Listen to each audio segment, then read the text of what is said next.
Então, quando você fala Y2, fica assim uma coisa muito... Eu sei. O que é energia? Qual a origem? Fica assim, qual a origem dessa massa? Aqui não, essa massa está gerando E e B. Então, o teu E e B estão vindo da massa. Daí, será que E e B só vem de carga elétrica? Só de forma de alarme? Sei. Será que isso aqui não é uma forma, também do jeito que pode vir um E e B da massa? É uma questão. Vamos estar discutindo essas coisas ao longo do filme. Bom, apesar de termos uma aula agora sem moças, né, vou ter que dizer, não vou ser cavalheiro, vou começar sem elas. É o seguinte, só vamos continuar aqui a discussão, mas eu estou, quer dizer, no fundo aqui, eu fiz e voltei a mesma coisa. Se vocês observarem bem, o efeito desse termo desapareceu daqui. Né? Então, quer dizer, a gente botou ele lá, tá bom, tudo bem, ele vai estar aqui, vamos em frente. Vamos lá para frente. Então, vou guardar esse termo num cantinho aqui, para não ocupar muito espaço. Aqui, menos DDT, deixa eu botar ele.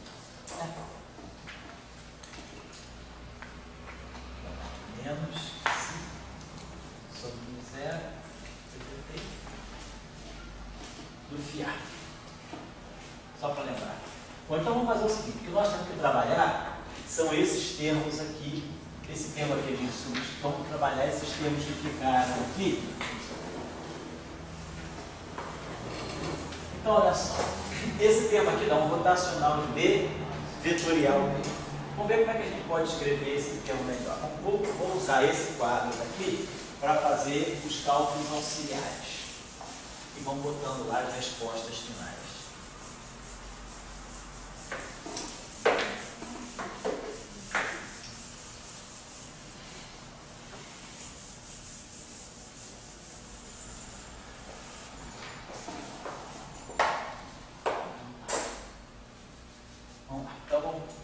Aquele primeiro cálculo que tem ali vai ser C2 sobre M0.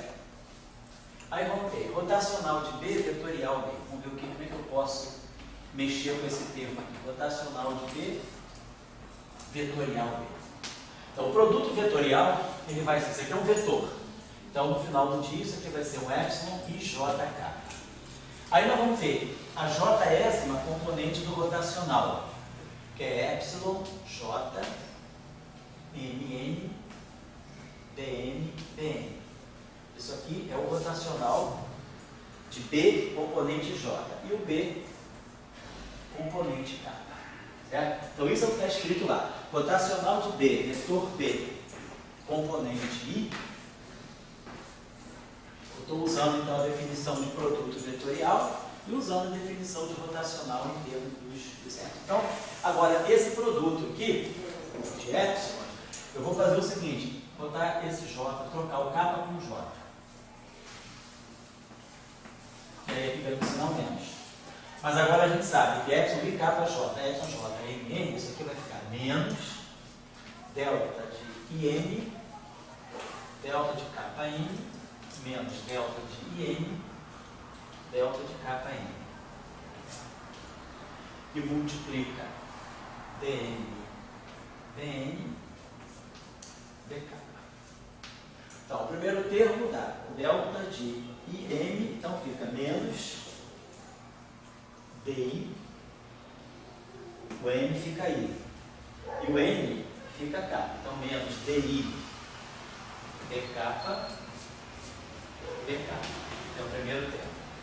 E o segundo termo vai ficar mais delta de IN, o delta de KN. Então vai ficar como se ficasse assim, DK, DK, e aí o N fica aí, BI. Tá? Aqui eu só troquei a ordem, eu botei o BK na frente e esse N fica K por causa do delta de plano. BK, DK. E aqui fica o BI. Tá certo? Então esse termo, ele foi adquirindo essa forma aqui. Vamos trabalhar agora um pouquinho mais aqui.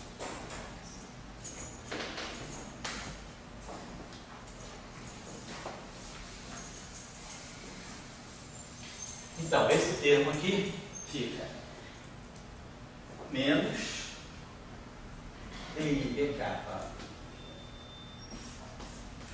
d kappa. E esse termo aqui eu posso escrever assim, mais d kappa do d kappa daí,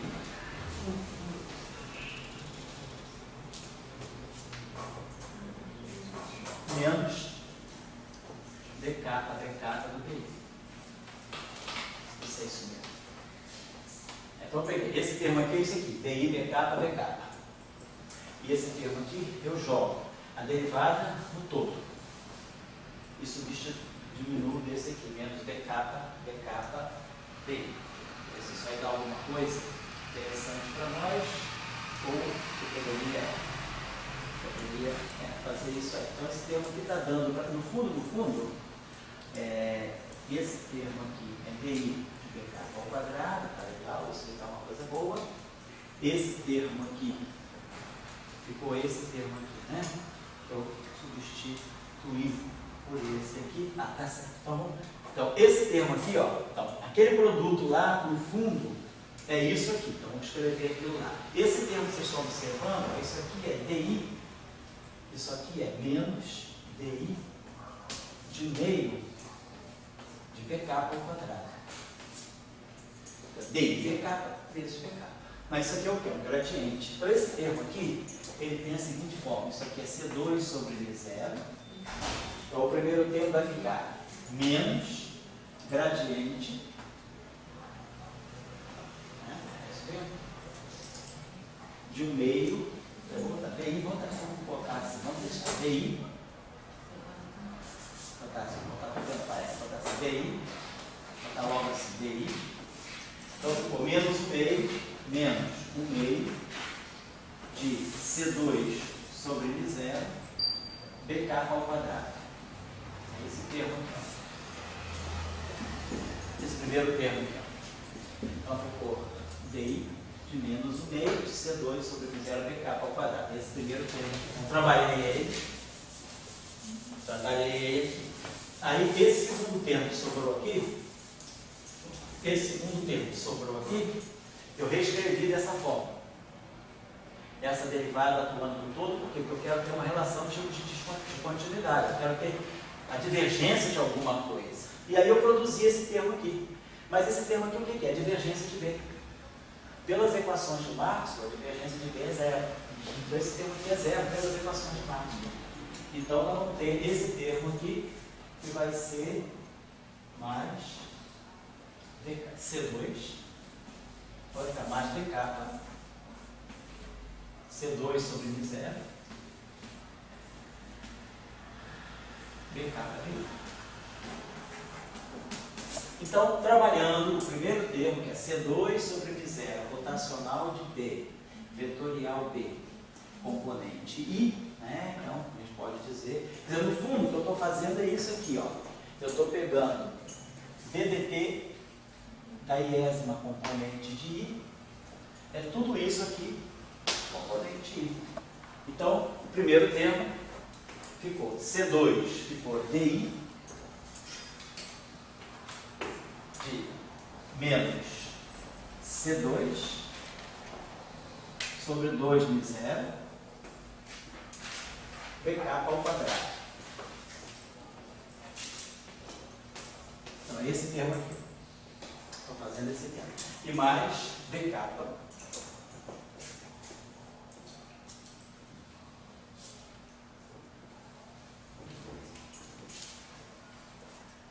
mais b kappa de C2 sobre V0 b kappa DI. C2 sobre V0 b kappa DI. Beleza. Então foi o primeiro terminho que a gente fez. Está aqui. Então esse termo aqui está liquidado. Agora observe uma coisa. Ó. Essa estrutura aqui é praticamente igual a essa. Só que eu apaguei o rotacional. O termo de divergente. Eu deveria ter feito a coisa mais final para apagar isso aqui.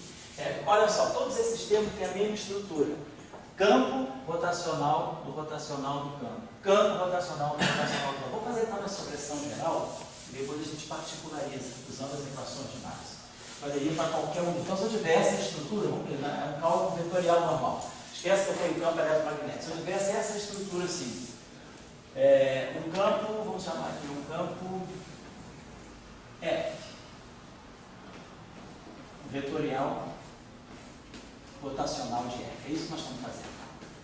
Então eu tenho que calcular essa estrutura aí. Eu quero calcular a iésima componente disso aqui.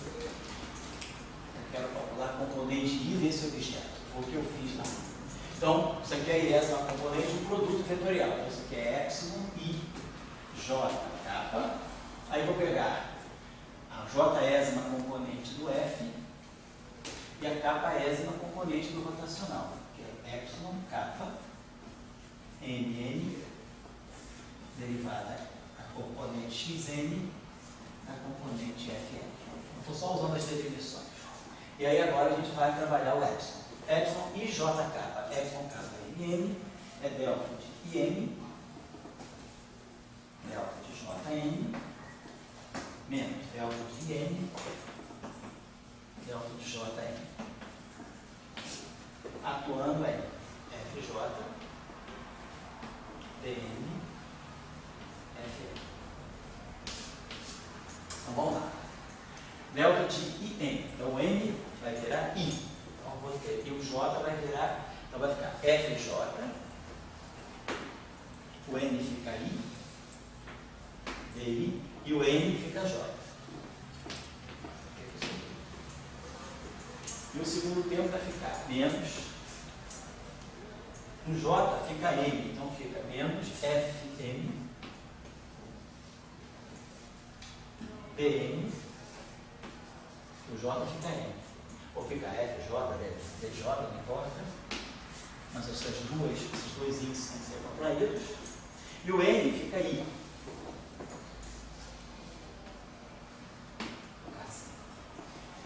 Então, o primeiro termo é fácil. Isso aqui é derivado aí de um meio de FJ, que é o F escalar F. Vou botar assim. Agora, o segundo termo, o que eu posso fazer? Eu vou fazer assim, ó, menos, vou escrever isso aqui como sendo DJ, o FJ, FI. E subtraio do DJ, FJ, para produzir uma divergência do F. Então, botei uma identidade. Derivado do primeiro, cancela esse e sobra FJ, DJ, do FI, no sinal menos. Então, eu posso escrever esse termo aqui, tem essa estrutura. Vou colocar assim, componente, posso escrever, ele vai ser, esse termo ele vai ter DI do meio de F escalar F, vou botar F ao quadrado, F escalar F, aparece aqui, menos DJ de F, J, FI, e aqui mais a divergência de F, que no caso do B é zero.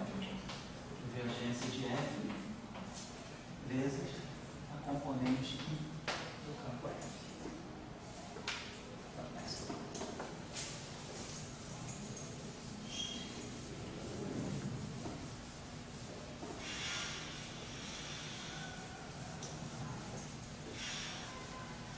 Vamos lá.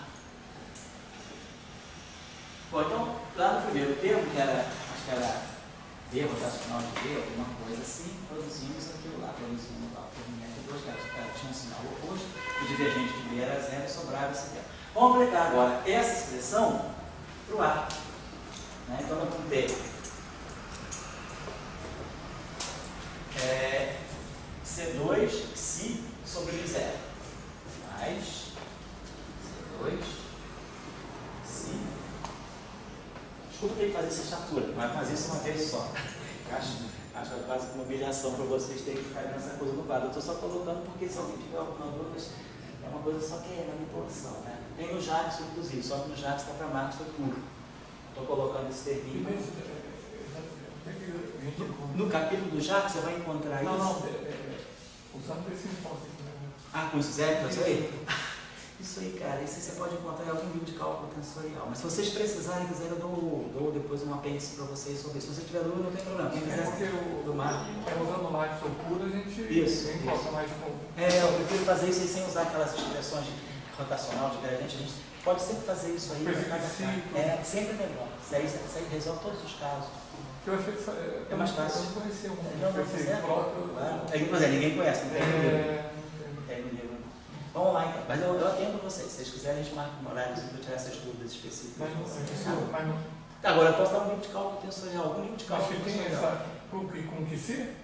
Com termo de prova. Não tem sim, no termo de prova. Termo de prova, não tem livro que tem sim. Eu acredito. Isso é interessante. No JAS, eu acho que tem uma seção da edição nova do JAS que ele faz alguma coisa, mas não é assim, ele não faz isso, ele faz meio ano passado. Agora, tem algum livro de eletromagnetismo que discute. Aquele livro que eu dei para vocês, do Miller-Kirsten, aquele livro eu acho que tem. Ele faz uma parte lá de eletro. Eu lembro de uma peça, Miller-Kirsten, ele tem na rede, você procura esse livro. Lá ele faz também eletrodinâmica massiva. Que generaliza, né? Generaliza. Então, vamos aplicar agora ao A. Então, vai ficar gradiente I, componente do gradiente de 1 meio de A2. Então, vai ficar aqui, ó. Gradiente I de 1 meio de A2. Esse termo aqui. Depois vai aparecer esse termo aqui, menos C2 menos C2 psi sobre zero, também não posso esquecer. DJ LJ aí.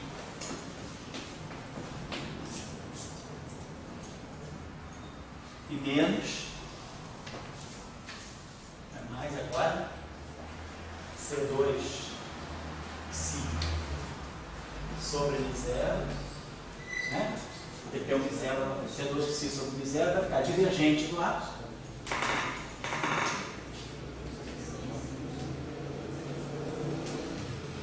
Vezes aí.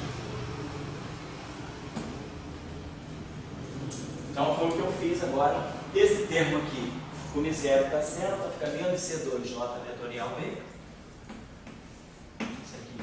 Tem a corrente externa, não tem nada o que fazer, é um termo de fonte, então o tratamento dele é a parte. Ele deve dar alguma contribuição de força. E aí o outro termo lá é menos 1 sobre M0, aquele termo de lá, menos 1 sobre M0. É vetorial rotacional de Hélio. Então vamos aplicar isso aqui. Então fica menos 1 sobre M0, gradiente I de 1 meio de A2.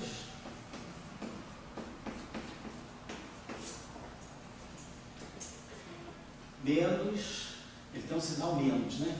Então vai trocar o sinal de tudo aqui. Menos por menos. Agora esse segundo termo vai ficar mais. Mais 1 sobre M0. Derivada J. J é I. E a divergência do E não é zero. Vai ficar menos 1 sobre M0. Divergência do E vezes I. Certo? Então, a gente trabalhou todos os termos. Vamos apagar isso aqui.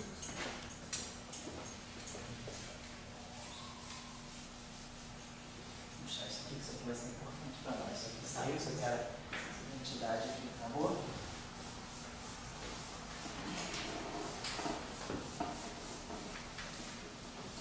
Beleza. Então, vamos ver o que a gente pode substituir. Ó, a divergência do A, nós temos aquela relação de continuidade. Divergência C2, divergência do A é menos dφ dt. Vamos ver se vai valer a pena colocar isso aqui. Né? Você lembra da relação de continuidade? Vou colocar isso aqui, a divergência do A é 1 sobre C2 dφ dt mais a divergência do A é igual a zero. Então a divergência do A é menos 1 sobre C2 dφ dt. Isso aqui.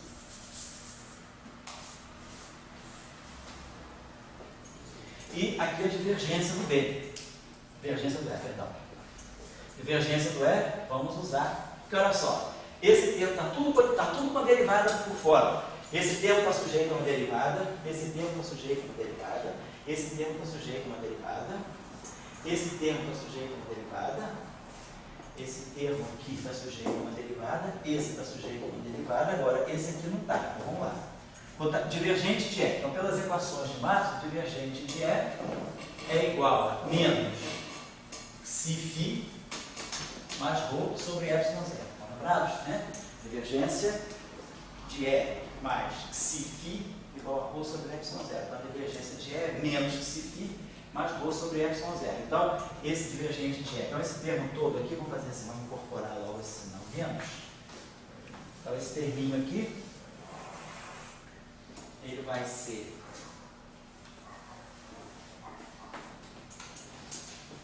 então, divergente de E, menos que vai ficar mais si sobre mi zero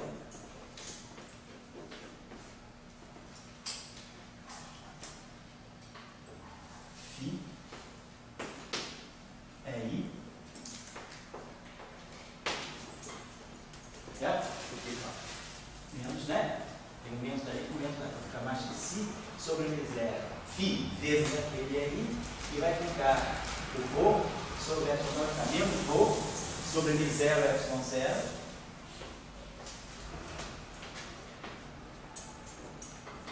menos ρ sobre mi zero epsilon zero é I. Então eu botei a fonte. Quando eu botei a fonte, eu perdi todas as esperanças de colocar esse termo dentro de uma derivada. Tudo bem. Então esse termo aqui já está substituído. Então ficou menos isso, fica mais isso. E mais isso fica menos isso. Então eu vou arriscar esse termo para a gente não se confundir. Agora, esse termo aqui ficou mais solto ainda do que nada. Ele perdeu todas as divergências. Vamos usar a definição do E em função do φ e do A. Quem que é I? I é menos gradiente de φ. Na casa que não tem φ, faz estou sabendo, né? Vocês mexem no termo, apareceu. Vamos fazer isso. Esse termo aqui eu já acabei. Então nós estamos agora, trabalhamos esse termo para essa forma. Agora, esse termo aqui nada a fazer. Então eu vou marcar. Os termos que são caso perdido é esse aqui e esse aqui. Isso não tem nada a fazer. Agora, vamos mexer naquele termo lá. I é menos gradiente I de φ. Então esse termo aqui ele vai ficar menos si sobre mi zero φ gradiente I do φ. Menos dA dt. Então menos si sobre mi zero ddt do AI vezes φ. Tá bom. Beleza. Então, esse termo aqui ficou, observe, menos 1 sobre... Esse termo aqui, o C2 cancela. Então, ele ficou menos si sobre zero ddt do φ vezes A.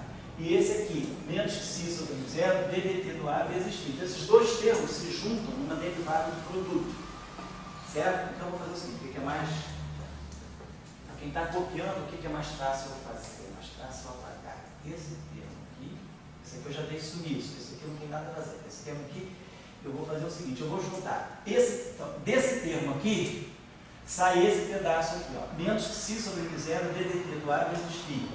E aqui, como eu tenho esse C2, eu vou cancelar esse C2, eu vou cancelar esse C2, então fica menos que si sobre zero, ddt do φ vezes A. Então esses dois termos se juntam num termo só. Menos si sobre zero, ddt do φ aí.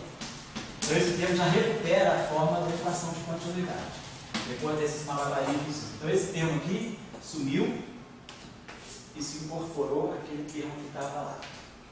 Esse termo que já sumiu também, vamos tirar aqui.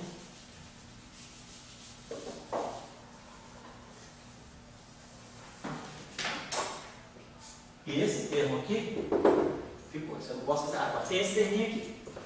Então, agora, esse terminho aqui virou esse. Então, vamos apagar isso aqui. Isso aqui virou esse. Isso aqui já sumiu também. Então, como uniforme. Esse termo aqui nada mais é do que VI.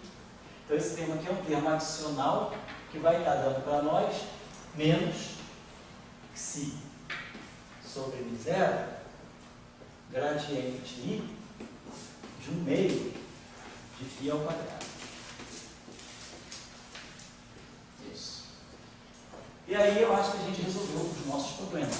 Todo mundo tem a sua derivada. Não tem ninguém sem derivada, a não ser os termos de fonte, né?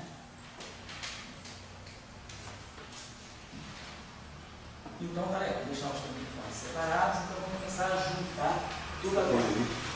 Oi, esse aqui ficou. Esse aqui não foi embora, não. Esse aqui, ó, Rho vezes S. Esse aqui está dando força. Ó. Carga vezes campo. É a força de Coulomb. E isso aqui é corrente V vetorial B. Isso aqui deve ser a força magnética de Lorentz. E isso aqui é a força coulombiana. Então, esses dois termos devem estar dando a força que eu queria produzir. Agora, vamos guardar eles. Agora, vamos só trabalhar esse terminho aqui que tem derivada temporal. Vamos jogar ele para o lado de cá.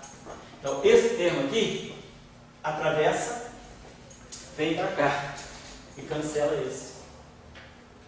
Certo? Está lá. Ele é exatamente menos, ele vem para cá mais, aquele DDT. Essa derivada temporal que nós produzimos aqui, ó, que é o único termo que tem derivada temporal do lado direito. Então, eu vou trazer ele para ficar na parte temporal. E aí ele chega aqui e mata esse termo. Ele vem com o sinal certinho. Então, esse termo aqui. Mas nós não perdemos essa informação, porque essa informação está aqui dentro. O nosso S, ele tem o Xi fiar. Tá? Então, esse termo aqui some. Então, nós temos DDT do vetor de ponte. Depois nós sabemos quem é esse vetor de ponte aqui. Então, ele é 1 sobre μ0 é vetor B mais Xi sobre μ0 φ. Esse é o nosso vetor de ponte. Então, o lado esquerdo está garantindo a equação de continuidade de alguma, a equação de variação do tempo. Agora vamos organizar esses termos aqui. Vamos fazer o seguinte, vamos jogar todos os termos de divergência para o lado esquerdo, para ficar uma equação tipo homogênea, uma equação de continuidade do lado esquerdo e as fontes do lado direito. Então, quando a gente atravessar todos esses termos para cá, vamos dizer assim, esse termo vai ficar negativo, esse termo vai ficar negativo, vou jogar tudo do lado esquerdo, esse termo vai ficar negativo, esse termo vai ficar positivo. Esse termo eu vou deixar do lado direito. Esse termo fica positivo, esse fica negativo e esse fica positivo. E esse aqui fica negativo. Continua. As fontes eu vou deixar do lado direito. Então fica tudo negativo. Então, não vou esquecer que eu tenho esses dois termos. Menos Rho sobre μ0, ε0 é I, menos C2, J vetorial B. Claro, J vetorial B é o componente I. Eu esqueci de botar o índice. Então, não vou mexer. Isso aqui ficou do lado direito. Então, vamos agora só trabalhar esse lado aqui. Então, ficamos DI. Então, esse termo aqui tem um DI. Esse termo aqui tem um D-kappa. Esse termo tem um DI. Esse termo. Aqui, kappa. Então, o índice kappa, o índice desse termo aqui, opa, você quer B kappa. Né? Então, você quer B ao quadrado. Só me dizer, você quer B escalar B. B kappa ao quadrado é B2. Aqui tem o índice kappa. Lá tem o índice J. É a mesma coisa. Chama kappa de J. Para ficar o uniforme. J. Esse cara aqui é o DI2. Esse cara aqui é o DJJ. Esse cara aqui é o DI2. Esse aqui é o DJJ. Esse cara aqui é o DI. Então, ficamos numa equação que ficou com a seguinte expressão. Esse J aqui, eu tenho DIs e DJs do lado esquerdo. Uma hora é DI, outra hora é DJ. Uma hora é DI, outra hora é DJ. Uma hora é DI, outra hora é DJ, outra hora é DI. Vamos uniformizar essas derivadas todas, botar tudo DJ. Eu posso chamar isso aqui de DJ e botar aqui o delta de J. No fundo é o DI. Esse aqui já está DJ, esse aqui faça a mesma coisa, bota o DJ, só para uniformizar. Botar uma notação mais tensorial, DI, DJ. Aqui já tem o DJ, a mesma coisa eu faço aqui, DJ, delta DJ, DJ, JI, DJ, delta J. Então vamos separar os termos da seguinte maneira. Então, na verdade, o lado esquerdo ficou menos DJ. Então vamos ver, tudo que tem delta fatorar aqui um delta J. Um delta de J aí, tá? Então ficou mais C2 sobre 2μ0 B2.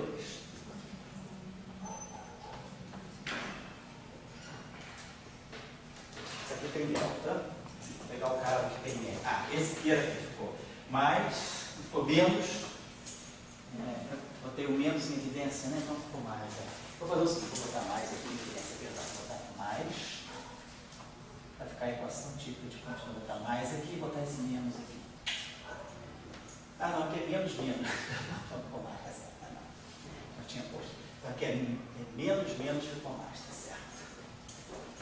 Esse cara aqui é mais, né? Então, vai ficar mais também. Vai ficar mais o meio, mais 1 sobre 2μ0.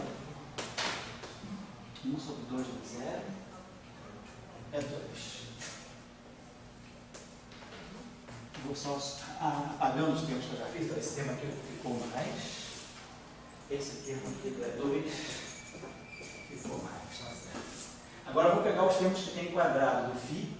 Ficou esse termo aqui, mais φ sobre 2μ0, φ ao quadrado.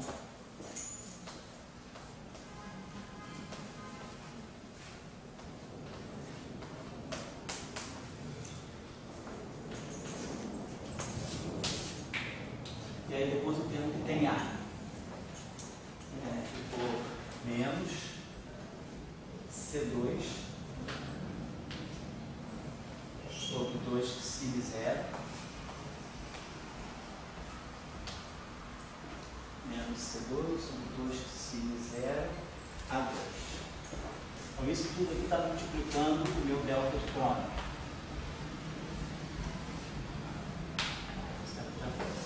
Agora eu vou pegar os termos que tem. I e J.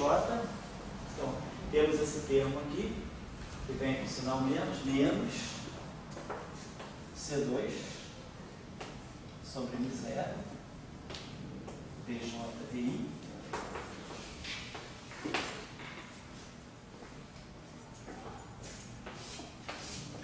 Depois vem o termo lá também, menos 1 sobre μ0 é JI.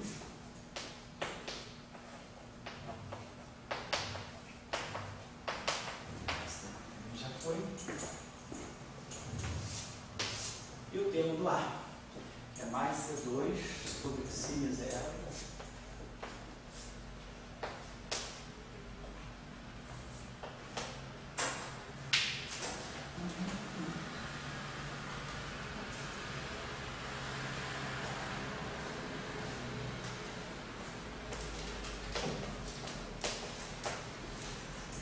Isso tudo aqui está esse quadrado, com esse colchete. Foi. E aí ficou do lado direito menos ρ sobre μ0 ε0 e menos C2 J vetorial dele componente básico todo aqui.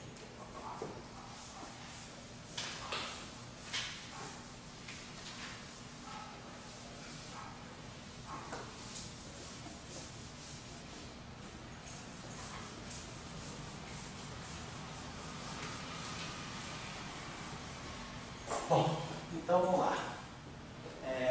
Aqui nós temos o vetor de fonte, né? Nós temos DDT e nós tínhamos colocado 1 sobre μ0, E, blá blá blá, né? Então, o que a gente pode colocar para isso? Vou botar um C2 aqui, talvez em evidência, nessa equação aqui. Vamos fazer o seguinte: vamos colocar esse C2 em evidência, só para a gente ver. Bota esse C2, então esse C2 sai daqui. Aí eu boto 1 sobre C2 aqui, que é 1 sobre μ0 ε0. Então sobe aqui um ε0. Então tá. 1 sobre 2 μ0 B2, ε0 é 2. Quando eu coloquei esse C2 em evidência, mesma coisa aqui. Aqui aconteceu com 1 sobre C2, que é 1 sobre μ0 ε0. Isso aqui cancela e produz um ε0. E aí, quando eu colocar o C2 em evidência, aqui fica 1 sobre. Esse C está no lugar errado. Esse C deve ser um psi numerador. Pode procurar aqui esse psi numerador aqui de besteira. C só aparece no numerador. Copiei errado. Aqui eu botei esse C2 em evidência. Aí aqui quando eu botar o C2 em evidência, isso aqui produz um Y0. Aqui eu botei o C2 em evidência. Então tá. E aí aqui, tá certo. Se eu quiser, eu posso dividir esse cara aqui é C2.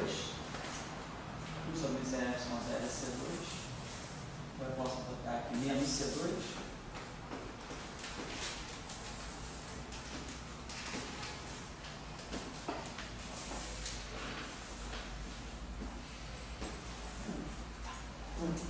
Então, se a gente fizer ψ igual a 0, a gente ganha o caso de mátrix. Se deixar o ψ diferente de 0, a gente tem o caso do fóton aceito. Então, essa equação de continuidade, o que ela está me dizendo? Ela está me dizendo o seguinte: então, DDT. Só lembrar que, vamos botar isso aqui agora, para botar numa forminha vetorial bonitinha. Se esse I aqui, então isso aqui é 1 sobre M0, é vetorial E. Corrijam, por favor. E o termo que aparece aqui, se não me engano, é xi sobre M0, φ. É isso mesmo? Então isso aí é o nosso S.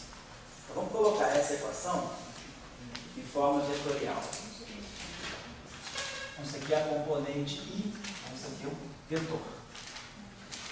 Isso aqui é uma componente J, mas esse objeto aqui tem um caráter matricial. Isso aqui é uma matriz de identidade.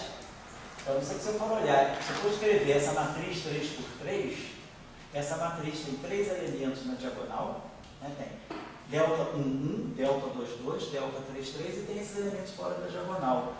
B1, B2, E1, E2. Então, quer dizer, isso aqui no fundo é uma matriz.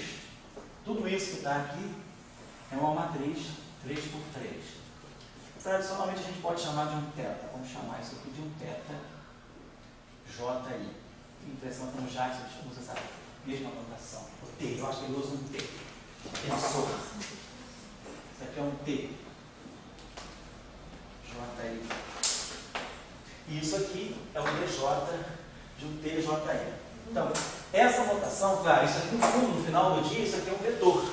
Por quê? Isso aqui, esse índice está casado com esse. Para cada I, essa equação aqui vale para cada I. Então, para cada I igual a 1, 2, 3, eu vou fazer I igual a 1, 2, 3. Para I igual a 1, eu somo sobre J, 1, 2, 3. Então, isso aqui é uma equação genuinamente. Isso aqui é um vetor também. Isso aqui é um campo elétrico. Isso aqui é o produto J vetorial. Então, essa equação, normalmente, vocês podem ver que nos livros, se escreve assim.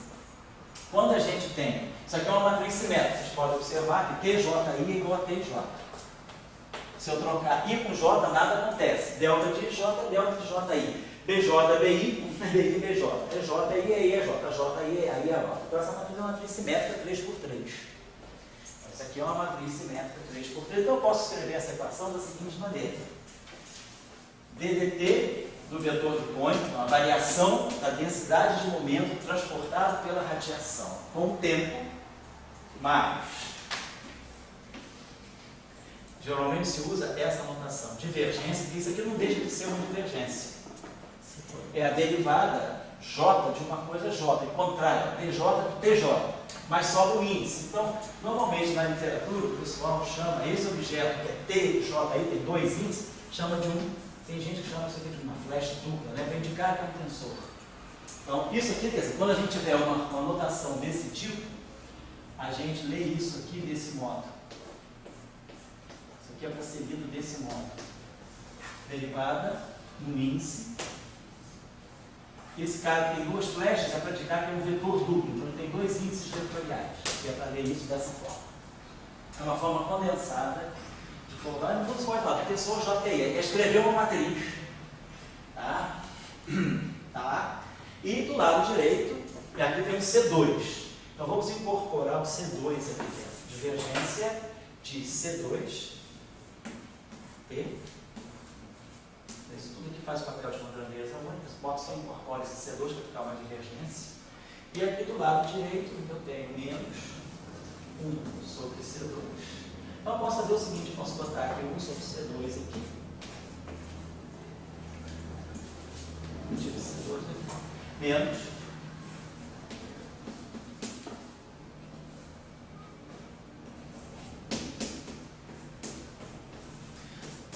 A gente sabe que uma corrente é gerada por uma densidade de carga em movimento. Essa corrente aqui, na verdade, é o ρV. Então, isso aqui faz o papel da densidade de carga, ó. Carga por unidade de volume vezes o campo. Então, isso aqui é um QE por unidade de volume. Isso aqui é o EV vetorial B. Então, isso aqui é a densidade de força de Lorentz, é a força que o campo magnético da radiação exerce sobre as correntes.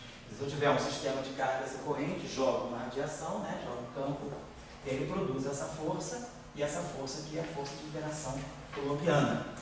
Então, a gente tem interpretação boa. Isso aqui é a derivada temporal da densidade de momento, mais aqui essa divergência, a interpretar, é igual a uma densidade, menos, vamos botar aqui, menos, isso aqui é a densidade, vamos chamar isso de densidade de força, vamos chamar assim, densidade de força de Lorentz. E aí, qual é o significado dessa equação aqui? Essa equação está dando o quê?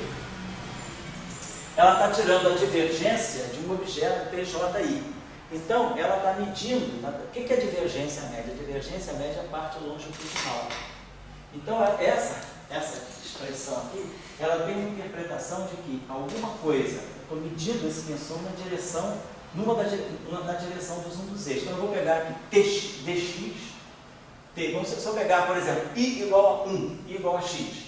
Então, essa equação seria 1 sobre C2 ddt da componente x do vetor de fonte. Mas, aí vamos ter essa ddx do t xx, ó, o índice livre aqui é o I. Então, se isso aqui for 1, isso aqui é 1. E aí eu vou ter que somar o j de 1 a t. Vai dar t dx, txx, mais dy, tyx,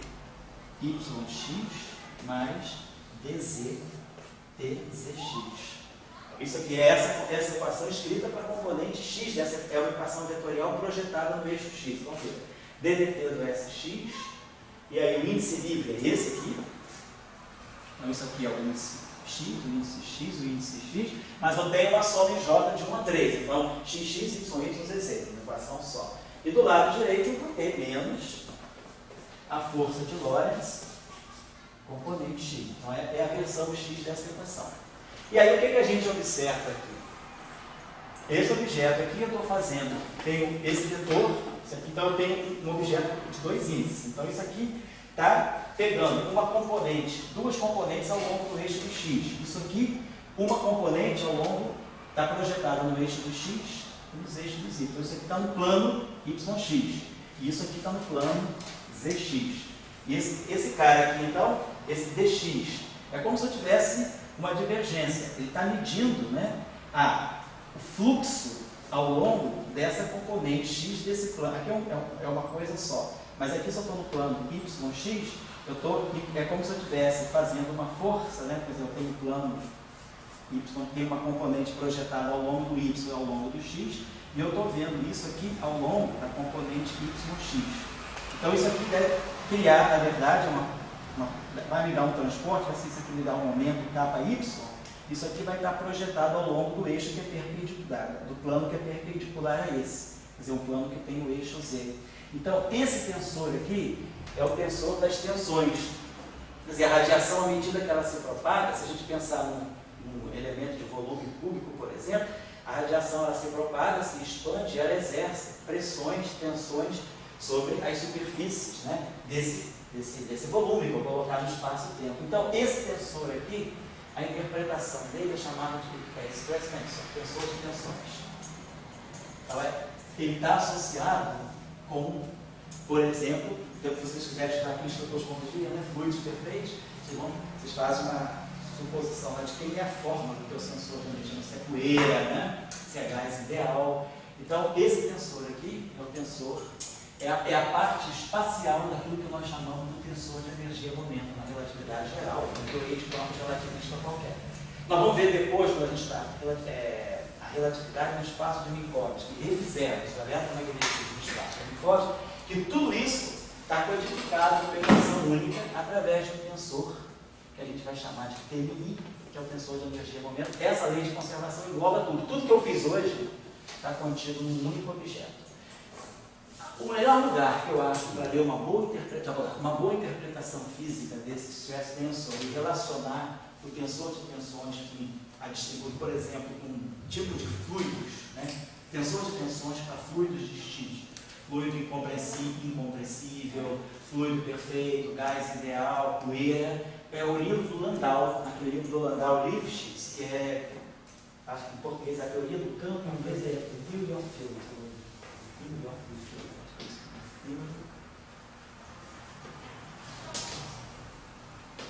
Acho que em português ele foi traduzido como a teoria do campo. Acho que tanto faz campo eletromagnético e gravitacional. Nesse livro do Landau Lifshitz, posso pegar lá na minha sala daqui a pouquinho, no outro intervalo, ele tem uma relaçãozinha, ali tem razão do olho relógio. Assim, é natural, gente, é natural. Quando eu fui aluno, sei o que é isso. Vocês sabem o que vocês preferem? De uma pancada só até 7,5, ou dar mais um intervalo agora de 7 a 7h15 e pegar mais 45 minutos? O que vocês preferem até 7h30? Pode ser, tá bom, até 7h30 direto. E quem dá aula não cansa, porque a gente está, mas quem está prestando atenção, copiando, rindo, pensando, né, viajando, né? Fala aí, vai. Alguém tem uma ideia de estrutura de materiais e que aparece que originalmente esse tensor que chama de cesariamento. Isso, tensor de cesariamento. Acho que o pessoal de engenharia mecânica chama de tensor de cesariamento. E daí que eu acho que veio para isso. É isso mesmo. É tensor de tensões, é cesariamento. É isso mesmo. É o que o pessoal de engenharia chama de tensor de tensões. Eu acho que uma coisa interessante aqui é aquela pergunta, por exemplo, quando a gente aprende eletromagnetismo, depois eu vou dar a referência para vocês do capítulo, tá? Fala aí. A gente aprendeu o meio livro e daí lá em 1864, né, o Marx começou a sintetizar todo o eletromagnetismo em 4 equações. Daí a gente aprende que em 1895, por aí, aparece o Lorentz e coloca a força de Lorentz. Então ela aparece na mão, aquela coisa do vestibular, as velocidades, né? Essa força de Lorentz. Mas aqui você mostra que a força de Lorentz e as equações de Marx estão no corpo, né? Isso. Você deduziu ali a força de Lorentz.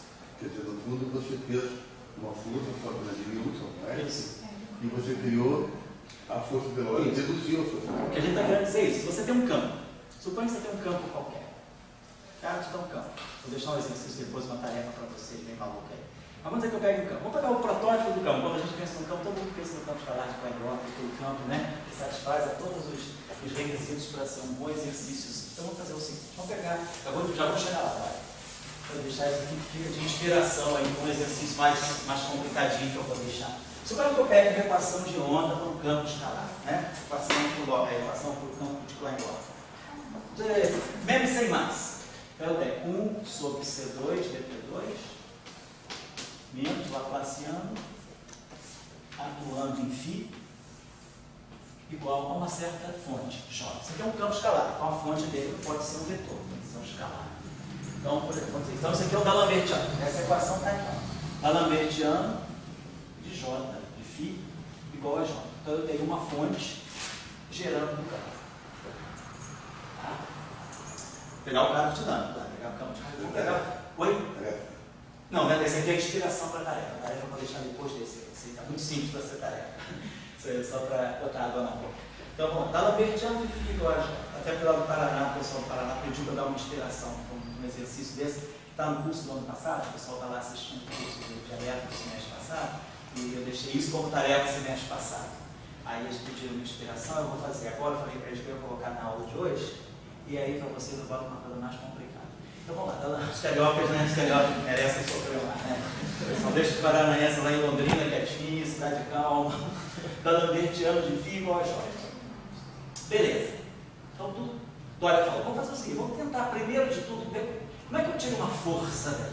Como é que eu tiro uma força dessa equação? Se eu dou a equação do campo, esse campo descreve uma radiação. Essa radiação se propaga. Aí essa radiação encontra, esse campo é gerado por uma fonte. Então é como se eu tivesse uma carga ou uma corrente que gera um campo eletromagnético. Aí se eu jogo um campo eletromagnético em cima de uma corrente, em cima de uma carga, eu jogo uma radiação, boto um laser em cima de uma carga, a carga vai sentir o E e o B do laser, ou a corrente vai interagir. Se eu jogar o laser em cima de uma corrente, vai sentir os campos E e B, vai ter uma interação. Então, esse campo aqui, ele é gerado por alguma fonte que tem as cargas dessa interação. Então, essa interação aqui tem algum tipo de carga. Não é eletromagnética, isso aqui não é a carga elétrica, mas é uma densidade de uma carga. É uma coisa escalar, é uma radiação escalar. Então, ela tem uma densidade que gera esse campo. Se esse campo agora se propaga, eu tenho essa radiação se propagando, de repente ela encontra uma fonte daquela natureza, a pergunta que a gente se faz, qual é a força que esse campo, essa radiação exerce sobre aquela distribuição de cargas daquela natureza? É o problema da força de Lorentz que nós fizemos hoje. O que nós tínhamos? Nós não tínhamos aquela equação, mas nós tínhamos as equações de Maxwell. O que nós produzimos a partir das equações de Maxwell? A densidade de energia e a densidade de momento. Como é que eu tirei a força? Vendo a derivada temporal da densidade de momento. Então, vamos primeiro de tudo tirar a energia aqui. Esse termo aqui é 1 sobre C2. Vamos colocar dois pontos aqui para indicar a derivada temporal. Menos Laplaciano de φ igual a J.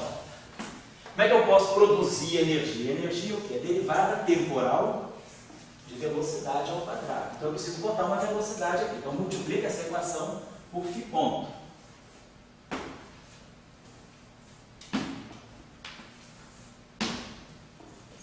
Aqui eu produzi já uma energia. Isso aqui é 1 meio.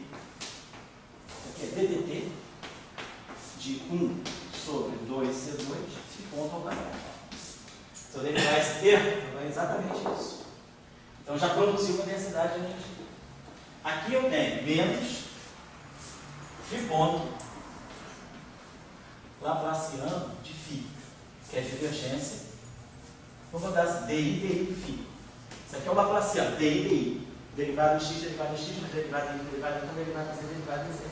Então, vamos jogar uma derivada. Eu preciso produzir uma equação de continuidade. Então, eu preciso produzir uma divergência. O único jeito de eu produzir uma divergência aqui é colocar uma derivada aqui fora. Fazer isso.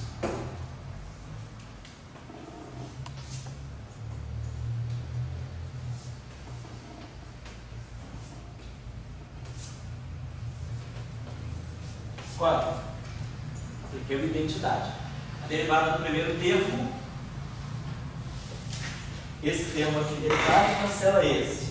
E esse termo batendo aqui produz isso. Então, isso é isso menos isso. Então, eu posso escrever esse termo aqui, DI. Então, já produzi uma divergência que eu queria. DI, φ ponto, DI φ. Tá aqui. Saiu daqui. Agora, esse termo aqui, vocês observem o seguinte, isso aqui, ó, é a derivada temporal disso aqui. Então, isso aqui, esse objeto aqui é esse cara vezes a sua derivada temporal. Então, eu posso escrever esse termo aqui como sendo mais, menos, ddt de 1 meio do DI φ, DI φ. Se eu derivar esse termo, eu vou produzir ddt do DI φ, que é isso aqui, um fator meio, vezes isso, mais isso aqui vezes a derivada desse, que no fundo é a mesma coisa. Então, esse termo que está aqui é justamente 1 meio, eu boto 1 meio, porque esse termo que está aqui, ele vem dessa derivada temporal, uma hora toda aqui, outra hora toda aqui. Então, eu produzi uma outra derivada temporal, que é essa aqui. Então, isso aqui igual ao J φ ponto. Então, ó, de uma certa maneira, eu produzi uma equação de continuidade. E eu produzi uma equação de continuidade com energia. Então, esse campo, eu estou agora falando lá com o pessoal de Londrina, o exercício está encaminhado dessa forma. Agora eu vou deixar um exercício mais complicado para vocês e para eles também. Então vai ser o seguinte, vamos em frente. Então aqui eu produzi o DDT de 1 sobre 2C2, φ ponto ao quadrado.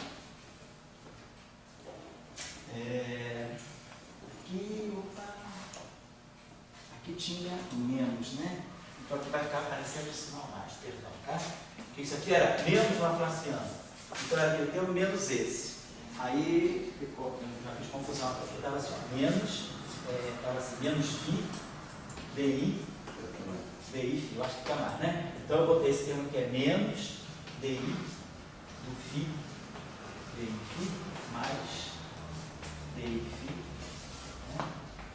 Opa, perdão, isso aqui é F ponto. Eu botei mais DI φ ponto, exatamente, DI φ. Então, esse termo aqui, ele ficou esse mais esse, tá certo? Então, esse termo aqui entra aqui, mais o meio do gradiente de φ ao quadrado.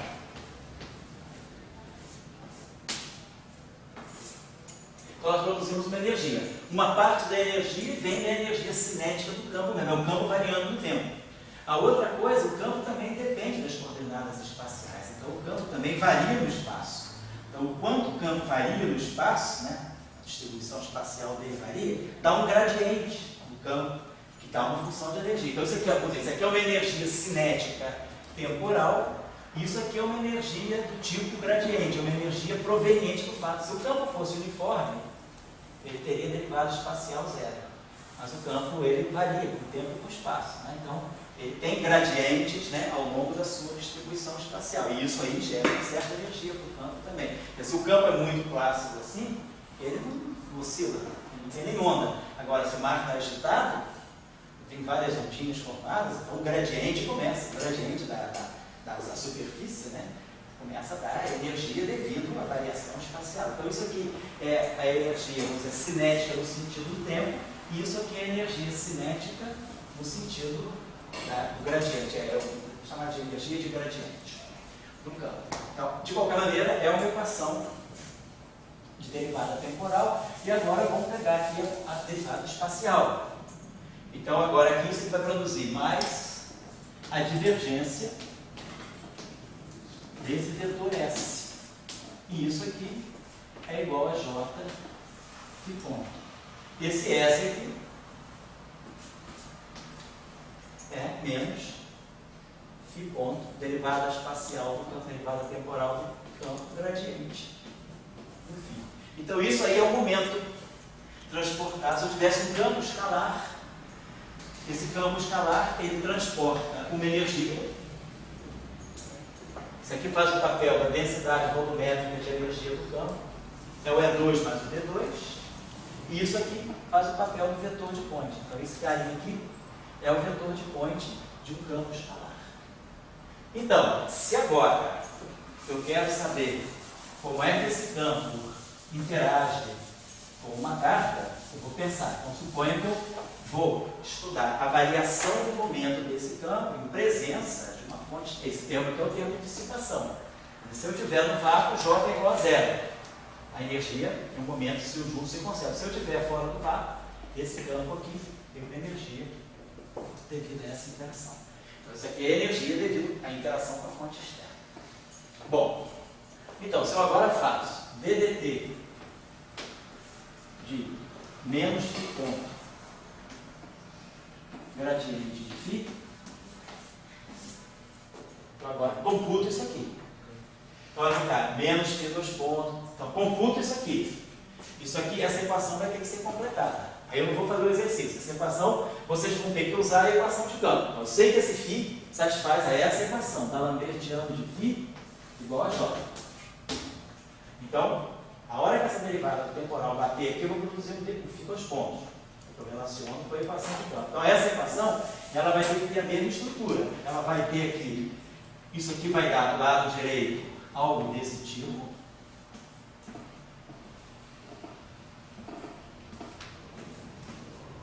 E aqui eu vou ler uma lei de força. Se eu fizer desenvolver esse lado, a deixa que eu deixo para completar esse exercício, né?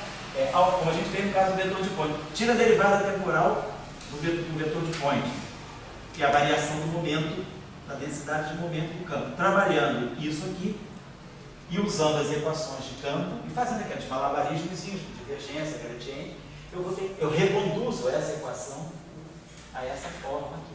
Então vocês podem ler o tensor de tensões, o stress tensor, o tensor de cisalhamento de um campo escalar, a partir daqui, e vão poder ler a densidade de força de Lorentz. Vai ser a força de um campo escalar. Né?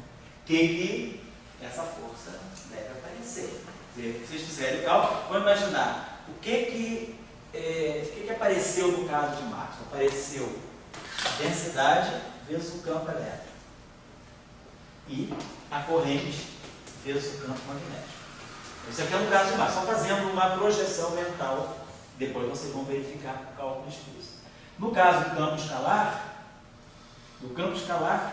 ele está aqui dentro, é um gradiente de φ. Eu não tenho campo magnético, eu não tenho corrente vetorial, isso aqui não existe para esse caso. Para esse campo, isso aqui faz o papel do J. É o Bohr, uma densidade escalar. Esse campo só tem fonte, a fonte desse campo é escalar. Tá aqui, a equação dele é essa aqui, ó. A equação do campo elétrico, né? Isso aqui, ó. Igual a J. Então a fonte está aqui. Então a fonte é escalar. Esse campo, que vetor eu posso produzir a partir de um campo escalar? Eu não posso tirar a divergência de um escalar, não posso tirar a rotacional de um escalar, o que me sobra é um gradiente.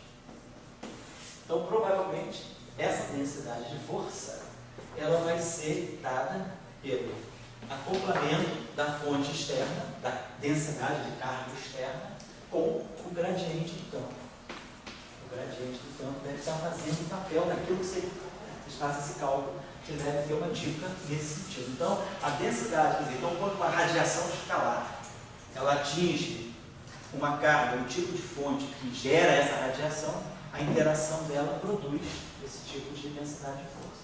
Isso aqui faz exatamente o papel, quer dizer, a leitura que a gente faz no caso de Maxwell, o ρ vezes o gradiente de φ, que é o A. Porque no caso do Maxwell não tem nem A, então não tem como colocar um DA dt, não tem B, porque esse campo é puramente escalar. Então o máximo que eu posso tirar do escalar é o seu gradiente. Essa argumentação deve fechar esse exercício para você. E aí agora você voltou, tá? Para fazer um exercício realmente para baixo. No caso de que... Para moças, para pessoas aí que vão trabalhar, fala aí. No caso de ferro. Equação de Dirac. Você teria na medida também do... Só no campo de Dirac você pode dar mais estrutura para ele. Tem meio. Então você pode tirar outras, você pode tirar alguma outra dentro dele. A gente faz esse exercício quando a gente faz essa coisa. Claro.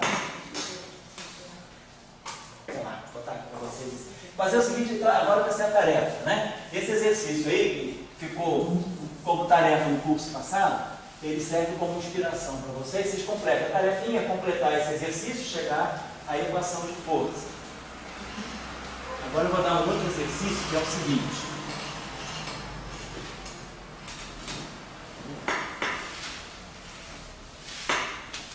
É a tarefa 3, né? Essa é a tarefa 3, né? Numerão é a tarefa 3, né? Vou fazer a seguinte maneira. Suponho que eu tenha um campo escalar e um campo vetorial. Vou misturar os dois. Então eu tenho dois campos fundamentais para descrever um campo escalar e um campo vetorial que eu vou chamar de A. Vou chamar de S.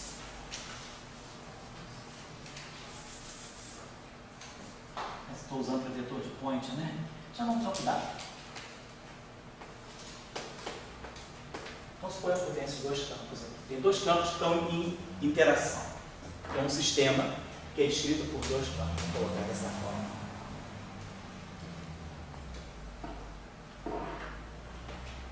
Pensar o seguinte. Vamos acoplar esse sistema tipo Maxwell. Um campo gerando o outro. Para um vetor, eu posso tirar o divergente e o rotacional. Então, digamos que eu tire o divergente desse vetor. Pode falar? Oi? Eu também com 2 campos de tarefa. Posso, quando eu tarefa 4. Vou deixar. Então vamos dizer que eu coloco aqui divergente de W.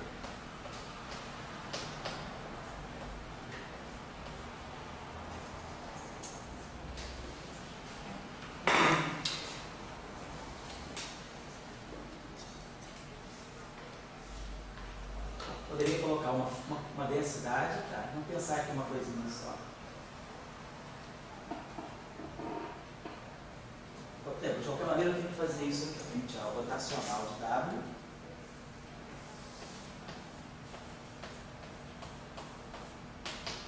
Tem que tirar a divergente de W. E do gradiente com escalar, eu só posso tirar o gradiente. Então, tem 3 equações para envolver esses campos, não tem outra história. Né? Eu só posso tirar de um vetor, eu tiro o divergente rotacional, do gradiente eu tiro o escalar. Vamos dizer o seguinte, vamos dizer que, bom, eu tenho correntes de cargas, correntes e um campo gerando outro. A derivada temporal do φ,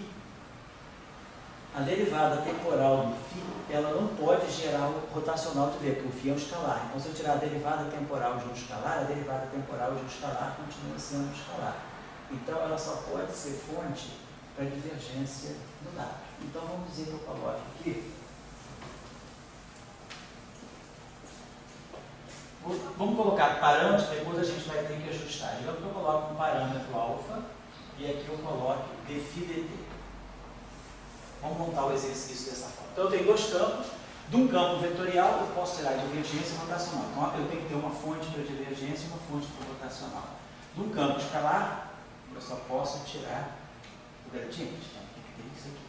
Então, agora, se eu quero que esse campo, a derivada temporal desse campo, seja fonte para o outro, a derivada temporal desse campo só pode entrar nessa equação, porque isso aqui é um rotacional. Então, eu pensaria o seguinte, essa equação a gente deixaria como se fosse uma equação de Ampère-Maxwell, de Faraday-Lenz.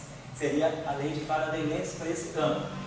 Em vez de ser o rotacional no campo depender da derivada temporal do outro, então, no caso estático, isso aqui seria 0. No caso estático, isso aqui faria o papel do rotacional de E. E essa equação aqui, que dá o rotacional de isso aqui seria a lei de Gauss, então. Que esse campo, quer dizer, o único jeito dessa derivada temporal da fonte para o W é pela divergência. Então, essa equação aqui que vai ter que fazer o papel de Faraday-Lenz. Essa equação aqui, então, ela não precisa da derivada temporal do outro. Eu posso colocar aqui uma corrente externa. Vamos colocar aqui uma corrente J. Então, tem uma fonte externa, para o rotacional. Vamos pensar se isso aqui faz sentido. Vamos agora fazer verificações aqui. E agora, o gradiente de φ, ele pode depender, claro, desse campo. Então, uma fonte para o gradiente, lei de Ampère-Maxwell. Rotacional de B pega a corrente de deslocamento. Rotacional de B é um vetor. Então, a corrente de deslocamento é o dE/dt. Então, o dφ/dt gera uma coisa para o W. Agora, a derivada temporal do W também deve gerar alguma coisa para o φ. Então, como o gradiente de um φ é um vetor, faz sentido. Vamos botar aqui um parâmetro beta, para que isso aqui dê, no fundo, o ddt do W, por exemplo. Agora, essa corrente aqui, ela está perdida. Porque se eu quero corrente, se eu quero conservação das fontes externas, eu quero ter alguma lei de continuidade que substitua a conservação da carga elétrica, essa corrente ela não tem nenhuma companheira com derivada temporal aqui. Nas equações de Maxwell eu tenho ρ e tenho J. ddt do ρ mais divergência de J dá 0. Eu tenho uma equação de continuidade. Agora eu só tenho até agora eu só coloquei uma fonte, que é o J. E essa fonte, então, ela não tem parceiro para eu fazer uma equação de continuidade com ela. Então, se eu derivar essa equação em relação ao tempo, eu tenho ddt do J, mas o que falta? Eu precisaria de alguma coisa a mais. Então, eu precisaria de uma outra corrente. Provavelmente, se essa corrente aqui é vetorial, ela tem que ter uma parceira vetorial, porque o ddt dela, o ddt de um vetor também é um vetor. Então, digamos que eu colocasse aqui uma corrente